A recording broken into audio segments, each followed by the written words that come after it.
Colgate Dental Cream to clean your breath while you clean your teeth and help stop tooth decay, and Luster Cream Shampoo for soft, glamorous, caressable hair bring you Our Miss Brooks, starring Eve Arden.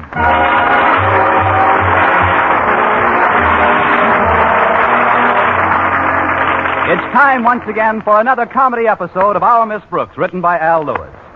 Well, they say that March comes in like a lion and goes out like a lamb. But our Miss Brooks, who teaches English at Madison High School, has an amendment to this ancient bromide. Yes, this year, March and our beloved principal, Osgood Conklin, both came in like lions.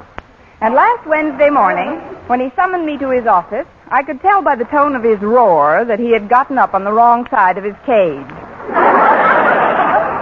As I entered his office, however, I was thrown off guard somewhat by his bluff and hearty manner. In fact, his first two words to me were replete with camaraderie and affection. Sit down.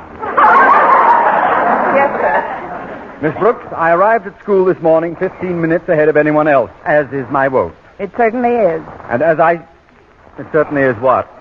Your wont. That is, getting here 15 minutes ahead of anyone else is an old wont of yours. Yes, sir, that one wont goes way back. And after working for you for almost 5 years, I guess I know as much about your different wonts as any teacher in this Hush! Sorry, sir. As I passed through the hall, I noticed one of the classroom doors was ajar. It was your room, Miss Brooks. And as I reached in to close the door, I saw your blackboards. They hadn't been stolen. No. But they hadn't been erased either. And you know very well, Miss Brooks, that it has long been a strict rule in this institution that nothing is to remain on the blackboards overnight. Oh, I know that, sir, but some of the students must have made some notes after I left the room. You see, we've been studying the Shakespearean tragedies, and the class is taking to it with great enthusiasm. Miss Brooks, I'm quite certain that the immortal bard did not pen the words I saw on your blackboard. What words, Mr. Conklin? One line said, and I quote, "Old man Conklin is a bird brain." Oh, that's impossible, sir. You misread the blackboard. What it probably said was, Old King Lear is a bird brain. Old King Lear is a bird brain? Who would want to write a thing like that? His daughters, they hated his they did. They were very mean to him. Miss Brooks, I hold you responsible for the condition of your blackboard. And remember, it is from such petty beginnings that more dangerous subversive activities can stem. I'll have a loyalty check before class. Mr. Conklin, don't you think you're being unduly severe about a relatively minor transgression? Severe, perhaps. But I challenge your use of the word unduly. After all, I am the man to whom this entire school looks for leadership. As your leader, I must be firm, decisive, wielding my power with justice but authority. Yes, sire. Sir. I know you're quite a stickler for discipline, Mr. Conklin, and all of us on the faculty try to cooperate. But sometimes your manner is so stern and forbidding, it makes it difficult. What I'm trying to say, I guess, is that you can catch more flies with honey than you can with vinegar. I don't want flies, I want teachers. I want teachers with a wholesome respect for the inspiring mottos on which I was brought up. Spare the rod and spoil the child. An eye for an eye, a tooth for a tooth. And these others here in my office, read the one on that wall, Miss Brooks. Yes, sir. Only the hands of the strong can hold the reins of leadership. Now the one next to it. Through power alone can you command respect. How true that is. There seems to be a motto missing, Mr. Conklin. Which one? Today, Madison High. Tomorrow, the world.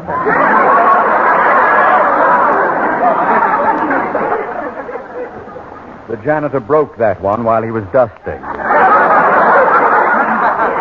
Which brings me to another assignment I have for you this morning. I want you to see that my office is thoroughly cleaned up. I've asked my daughter Harriet to send in one of the boys to do the heavy work, and they'll... Oh, good heavens, she'll probably send in that lame-brained boyfriend of hers, Walter Denton. Oh, Walter isn't so bad, Mr. Conklin. In fact, compared to his pal, Stretch Snodgrass, his mentality is positively Einsteinian. If only he wouldn't speak. That voice of his drives me insane. It's just his age, Mr. Conklin. His voice is probably changing. Well, it had better hurry. That boy sounds like a canary who has just caught a rancid batch of bird seed. Come in. Salutations and top of the morning, dear principal. Spit it out, Walter. Now that you're here, Denton, I'll be leaving shortly. So pay attention and I'll tell you what I want done. Yes, sir. Harriet told me you're anticipating the National Clean Up, Paint Up, Fix Up campaign, which starts every spring. That is correct. I'm a great boy for getting the jump on the next fellow. Therefore, I want you to clean out all the old files you'll find in my closet. I haven't touched them since I took over this office from my predecessor, Mr. Darwell. Oh, I remember Mr. Darwell. There were times when we all thought he was a real tyrant. Oh, you did. Dear old Mr. Darwell. This file contains nothing but a bunch of antiquated records and correspondence kept by Darwell for years. You, Denton, will take them all out and destroy them. Yes, sir. Burn them up. To a cinder, sir. Now, I'm going on a tour of classroom inspection. I haven't cracked the whip round here in, let's see now, just how long has it been? Yesterday. Yesterday. That's the hot one. I gotta remember. Oh, fire!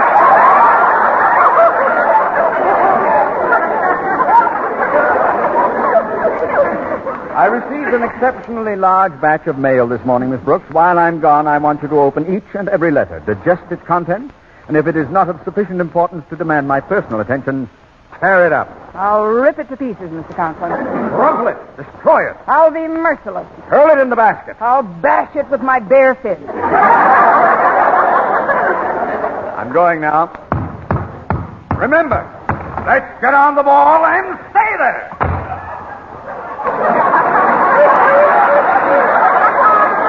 What am I, a seal?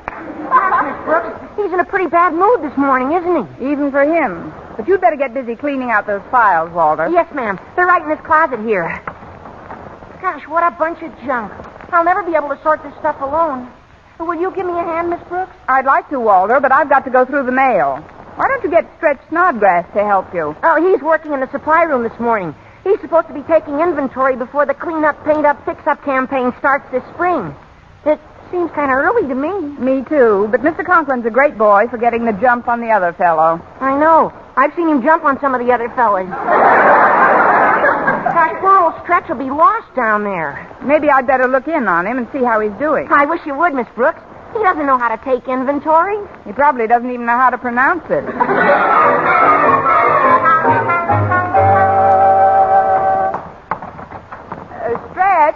Stretch Snodgrass. Hi, Miss Brooks. How are things in the supply room, Stretch? All right, I guess. But I really don't know what I'm supposed to do here. Didn't Mr. Conklin tell you what to do? No, ma'am, not exactly. When I got to school this morning, his daughter Harriet handed me a memo from him which just said, go to the supply room and take inventory.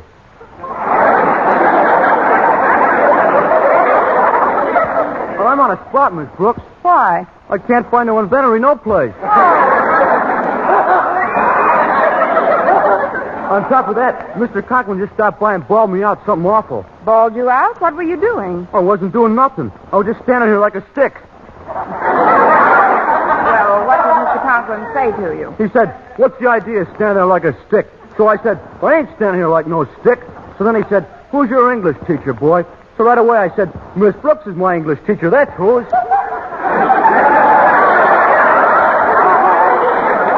Thanks, Heath. If he wasn't in such a bad mood, I'd have told him what a boot I get out of taking English off you.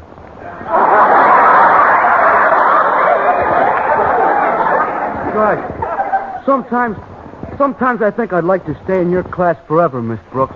Sometimes I think you've got a very good chance. But, Stretch, if you're not too busy at the moment, would you please run down to Mr. Conklin's office and help Walter Denton clean out some old files? Well, I'd be glad to help Walter out, Miss Brooks. But Mr. Conklin told me to go from here to the biology lab and tell Mr. Boynton to wash all the cages, preparatory to painting them. Sorry? Yes, ma'am. It seems there's some kind of campaign that starts in the spring. I'm familiar with it, Stretch. If you'll join Walter in Mr. Conklin's office, I'll be happy to deliver your message to Mr. Boynton.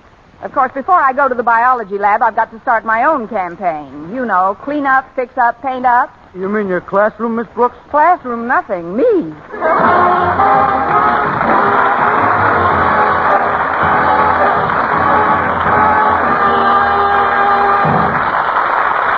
Miss Brooks, starring Eve Arden, will continue in just a moment. But first, here is Vern Smith. No other dentifrice offers proof of such results. Proof that Colgate Dental Cream helps stop tooth decay before it starts. 2 years research at leading universities using Colgate Dental Cream, hundreds of case histories, makes this the most conclusive proof in all dentifrice history on tooth decay. Conclusive proof that when teeth are brushed with Colgates right after eating, Colgate Dental Cream helps stop tooth decay before it starts. Yes, the toothpaste you use to clean your breath while you clean your teeth now offers a safe, proved way to reduce tooth decay. Modern science shows decay is caused by mouth acids which are at their worst right after eating. Brushing teeth with Colgates as directed helps remove acids before they harm enamel. Colgate Dental Cream has been proved to contain all the necessary ingredients, including an exclusive patented ingredient for effective daily dental care. Get Colgate Dental Cream today.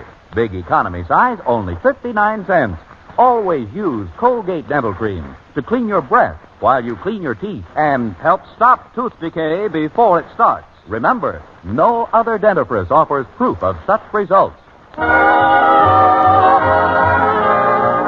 Well, as our Miss Brooks headed for the biology lab, Stretch Snodgrass joined his pal, Walter Denton, in Mr. Conklin's office.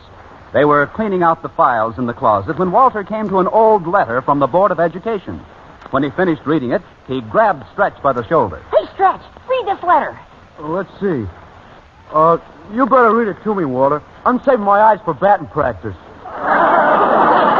Stretch, it's addressed to Mr. Darwell when he was principal here. It says, Dear Sir, it has come to the attention of the board that you have been flagrantly dictatorial in your dealings with the faculty as well as the student body. As you know, I approve of discipline, but your conduct lately has been overboard. Therefore, please be advised that if you do not reverse your tyrannical methods at once, I will be forced to convene the board to consider your immediate replacement as principal of Madison High. Sincerely, Edgar T. Stone, Chairman. You realize what that means, Stretch? Yeah. Mr. Darwell better watch his step. No, Mr. Darwell hasn't been here for years. And Mr. Conklin could never have seen this letter. It was buried under all kinds of junk. Now, all we gotta do is get some glue and reseal the envelope. Luckily, it's just addressed to the principal's office, Madison High. I can type in Mr. Conklin's name above it. Why should we do that, Walter? So that Mr. Conklin thinks she's gonna get the old heave-ho and start acting like a human being around here. Boy, this will be the rib of all time. Now, let me use that typewriter for a minute. Hand me that glue on the desk. Here, Walter. There. All set. Gee, Walter, you got a mind like Machiavelli. I don't remember assigning two of you to this detail. Oh, what's that you were about to place on my desk, Denton? This? Oh, it's just a letter, sir. Miss Brooks gave it to me. She didn't have time to open your mail yet, sir, but I'm sure she'll be back in time. Stop babbling and hand me that letter. Oh, yes, sir. Oh, I gotta be running along now. Oh, one moment. I may have some more chores for you, boy. First, I'll see what the Board of Education has to say. It has come to the attention of the board that you have been flagrantly dictatorial in your dealings with the and also...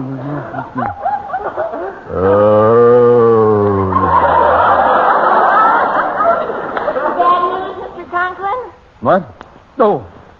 Perhaps you boys had better go now. Yes, sir. Come on, Walter. We'll see you later, Mr. Conklin. Yes. Maybe.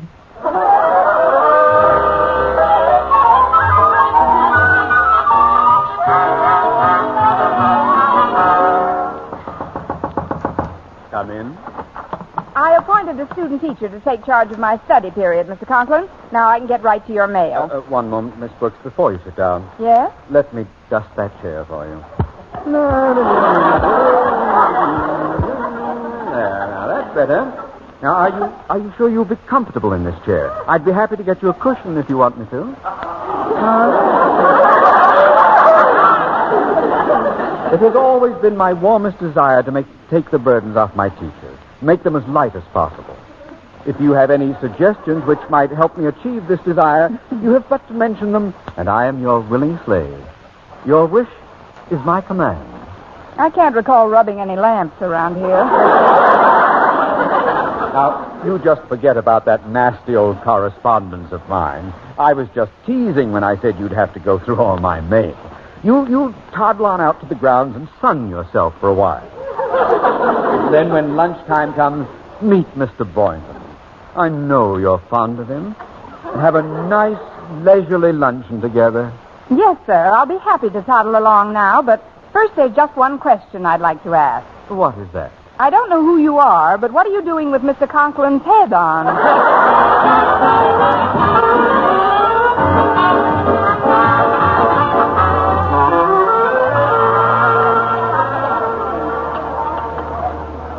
Here's a nice table by the window, Mr. Boynton. Oh, it's coming, Miss Brooks.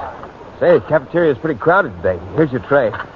I don't have much of an appetite myself. In my second period, Mr. Conklin came into the lab and brought me a bag of donuts and a bottle of milk. He said anyone who worked as diligently as I did needed more nourishment. That's funny. He insisted that I take a walk around the campus and get some sun. I don't know what's gotten into the old... what's happened to Mr. Conklin? Maybe he flipped. Flipped? An undergraduate expression. I can't understand this sudden metamorphosis myself. Well, he started off the day by roaring into my lab like a wounded bull elephant and asked me why my cages weren't ready for the clean-up, paint-up, fix-up campaign. I tried to explain that I couldn't possibly paint them because I didn't have any Dutch boy. Couldn't you have used a brush instead? Dutch boy is the name of the paint, Miss Brooks. But he wouldn't stand still for any explanations at all. Just barked, "Get it done," and stormed out of the office. And then, less than an hour later, he was back feeding me donuts. Well, maybe he's just yellowing with age. Mellowing. Pardon me, Miss Brooks, Mr. Boynton, but could Stretch and I sit down at this table with you for a minute? I suppose so, Walter. Oh, we're glad to have you, boys. Thanks, Mr. Boynton. I've got some news for you, Miss Brooks, that'll enhance the enjoyment of your lunch 1,000-fold. But it's a deep, dark secret. You and Mr. Boynton have both got to promise you won't breathe a word of this. Well, I promise. What's the secret, Walter? Do you promise, Miss Brooks? Here's a fork. Take some blood. It's about the letter Mr. Conklin got from the Board of Education, saying he'd be replaced if he didn't stop acting so... Flagrantly dictatorial in his methods. Yeah, to both the faculty and students. What? No wonder he's been so sweet to us all day. But suppose Mr. Conklin finds out the letter's a phony. A phony? A phony? Not so loud. There's nothing phony about the letter. It's perfectly legitimate. Except that it was sent to Mr. Darwell 6 years ago. Mr. Darwell? Mr. Conklin's predecessor. Yeah, Mr. Conklin's... Yeah. I just typed Mr. Conklin's name on the old envelope, glued it up, he came in and read it, and voila! A human being instead of a ramrod. Well, don't look now, but the ex-ramrod is bearing down on us. Well, I better be leaving now. No, you don't. We're in this thing together. Well, I've got to go paint cages. If you act suspiciously now, we'll all be painting cages from the inside. Yeah, just relax. Treat him like an equal. There's nothing he can do about it. Ah, what a happy sight it is. Teachers and pupils breaking bread together. Would you care to rip a hunk of toast with us? Thank you. I did want to chat with Miss Brooks for a moment, if I'm not disturbing anything. Oh, not at all, sir. Please sit down. Park over here. Yeah, flop. Thank you so much, boys. Miss Brooks, as you know, I am a great believer in the power of meekness and humility. Therefore, in front of your friends, I come to you hat in hand to seek a favor. Poor Mr. Conklin. How the mighty have fallen. Quiet, boys. What is it you want of me, Mr. Conklin? Miss Brooks, you have much influence with the student body as well as the faculty. I wonder if you could get them to see me in the same light that you do. Aren't you in enough trouble already? That is, I know what you mean, Miss Brooks, and you're right. I have acted the martinet at times, but it's only because of those confounded mottos in my office. On every wall, I'm confronted with signs, spare the rod and spoil the child, respect through power, law of the jungle. They goad one, Miss Brooks, whip one into a frenzy of ambition until the real me is submerged, snowed under, suffocated. Couldn't happen to a nicer guy. Well, why don't you get rid of some of those signs, Mr. Conklin? Well, an excellent idea, Mr. Boynton. Perhaps I could replace them with more humane and genteel parables. I'm open to suggestions on that score as well. How about I have been a marble-headed monster. Walter, that's very rude. On the contrary, Miss Brooks, it has quite a ring to it. In fact, it might come in handy as a reminder. Oh, but Mr. Conklin, Please, Miss Brooks. Well, if you say so, Marblehead.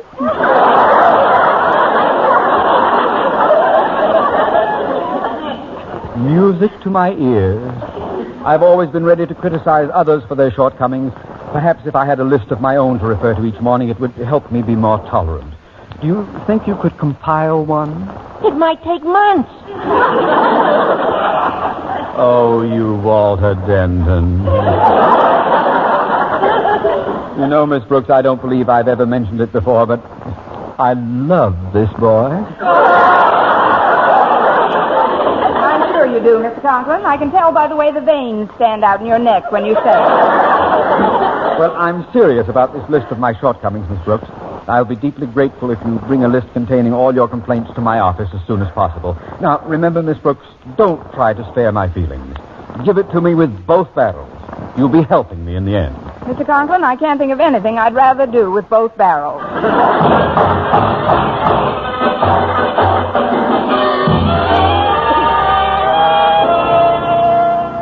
Well, I've cleaned up those old files for you, Daddy. Thank you, Harriet. You're a dear, sweet girl. Do you feel all right, Daddy? As well as could be expected, Harriet. Let me clean some of this junk off your desk. You don't need this old letter anymore, do you? Old letter? What old letter? This one, from the Board of Education. The envelope is postmarked 1944. 1944? Let's see that.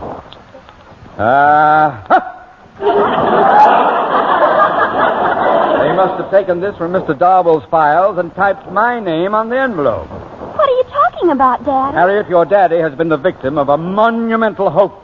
But now the shoe is on the other foot. And believe me, this is the foot that knows how to use it. Must be the committee. I want to see them alone. Harriet, please leave by the other door. I'd rather stay and see what it's all about, Daddy. I don't care what you'd rather. I'm at the helm of this ship. Go. Yes, Daddy. Come in. We brought the little reminder for your desk, Mr. Conklin. Oh, it's you, Miss Brooks. Forgive me for not rising. Without my glasses, I didn't notice that a lady had entered the room. Watch that, fella.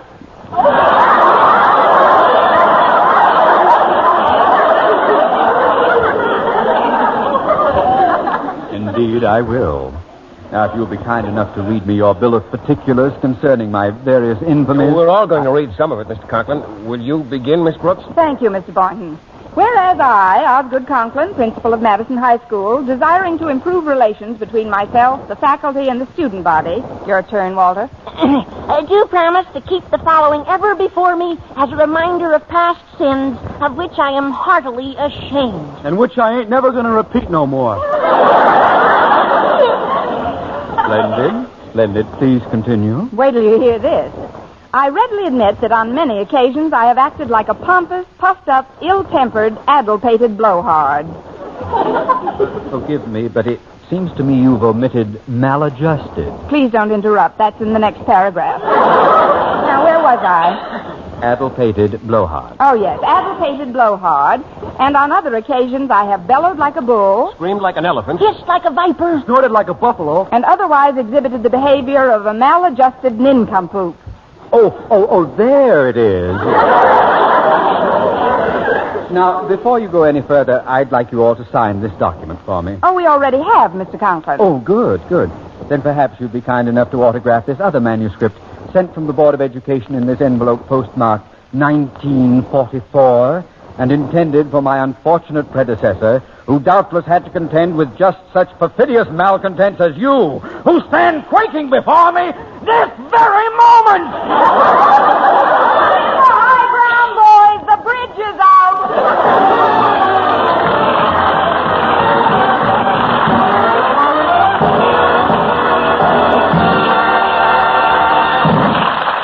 Eve Arden as our Miss Brooks returns in just a moment, but first...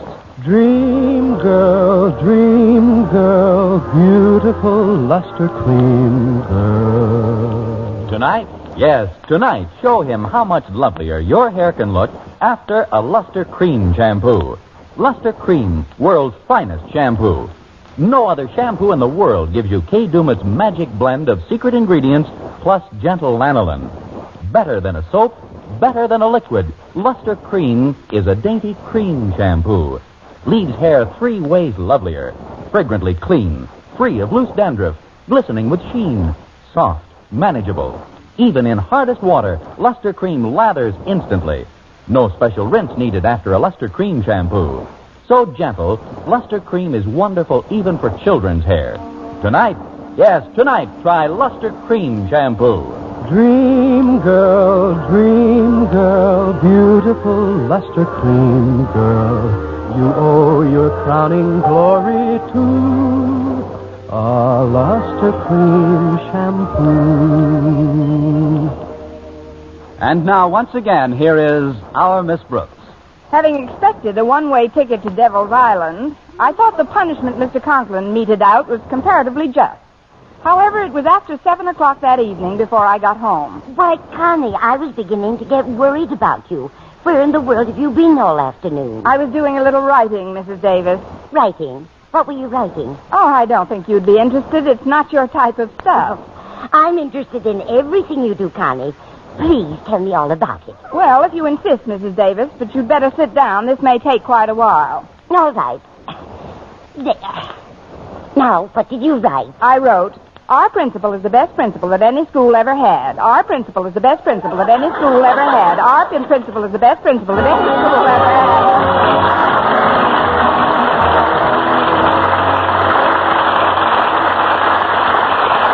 Next week, tune into another Our Miss Brooks show brought to you by Luster Cream Shampoo for soft, glamorous, caressable hair and Colgate Dental Cream to clean your breath while you clean your teeth and help stop tooth decay. Our Miss Brooks, starring Eve Arden, is produced by Larry Burns, directed by Al Lewis, with music by Wilbur Hatch. Mr. Boynton is played by Jeff Chandler, Mr. Conklin by Gail Gordon. Others in tonight's cast were Jane Morgan, Dick Crenna, Gloria McMillan, and Leonard Smith.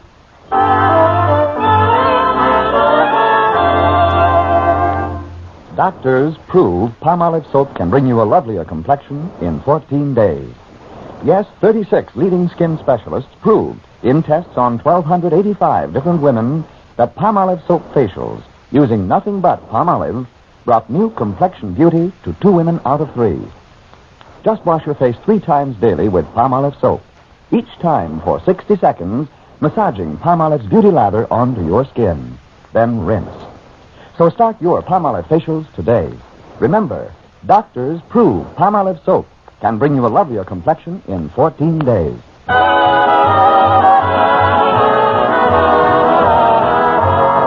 For mystery liberally sprinkled with laughs, listen to Mr. and Mrs. North, the exciting, fun-packed adventures of an amateur detective and his beautiful wife.